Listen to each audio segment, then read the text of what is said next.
সুপ্রভাত বন্ধুরা, ছোট্ট মিষ্টি গোপাল সোনা চ্যানেলে নতুন আরও একটা ভিডিওতে তোমাদের সকলকে স্বাগত জানাচ্ছি। আজকে দেখো দাদা কতগুলো ফল নিয়ে এসেছে বাজার থেকে। তো আজকে যেহেতু রাধাষ্টমী, তো আজকে একটু ভালোভাবে পুজো দেব আর অনেক দিন বাদে তোমাদের সাথে ভিডিও শেয়ার করছি।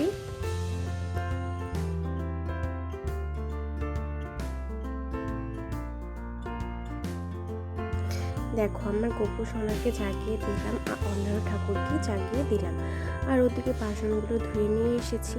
আর এই দেখো কি সুন্দর এই ধূপদানিটা নিয়ে এসেছে অনেকদিন আগে। ওই যে তোমাদের বলেছিলাম না, আমাদের এখানে মেলা বসেছে, তো সেই মেলার থেকে নিয়ে এসেছি। আর এই দেখো দিদির প্রদীপদানি, দিদি ওই প্রদীপটা নিয়ে এসেছে পুরীর থেকে। পুরী না, দীঘাতে গিয়েছিল তখন নিয়ে এসেছিল। আর এই প্রদীপদানিটা খুবই সুন্দর ছিল, মাটি দিয়ে গড়া।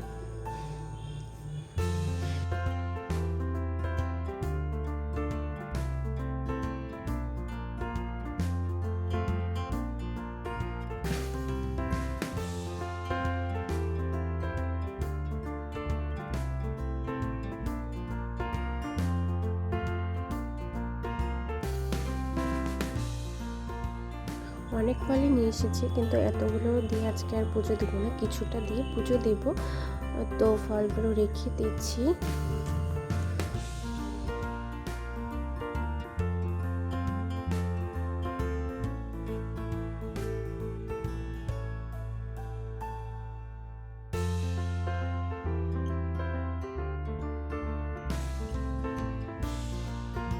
কদিন ধরে ভালোই বৃষ্টি পড়ছে, আর আজকেও মেঘলা মেঘলা আকাশ আর হালকা হালকা বৃষ্টি ছিল।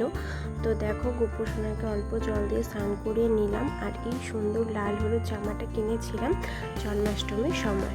আর এই আসনটা দেখতে পাচ্ছ সবুজ কালারের, তো এটাও নিয়ে এসেছিলাম সেদিনই। দেখো গোপু সোনাকে এখন সুন্দরভাবে সাজিয়ে দেব। আর এই জামাটা পরিয়ে যেন খুবই সুন্দর লাগছিল দেখতে। আর এরকম জামা তো গোপু সোনার নেই, মানে এই কালারের, তো নিয়ে এসেছি, খুবই ভালো লাগছিল।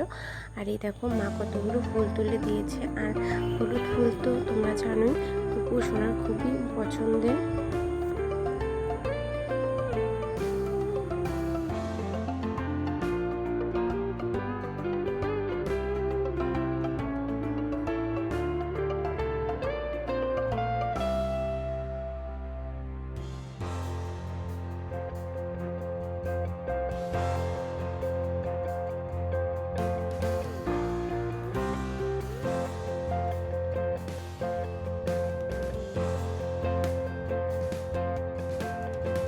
ফুল দিয়ে সাজিয়ে দিলাম, আর ওদিকে আমি ফলটাও কেটে নেব। আর আজকে যেন অনেকটাই দেরি হয়ে গেছে।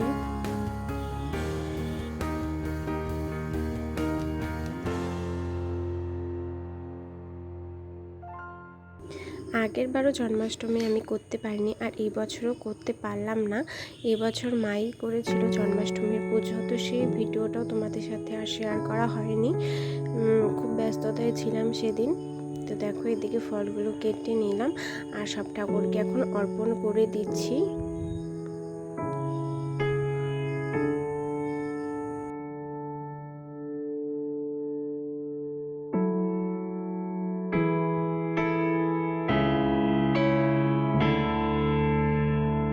ঠাকুরকে নিজের হাতে খাইয়ে দিলাম, আর এদিকে বাসিটাও সরিয়ে দিচ্ছি, ঠাকুর এখন নিজেই খেয়ে নেবে।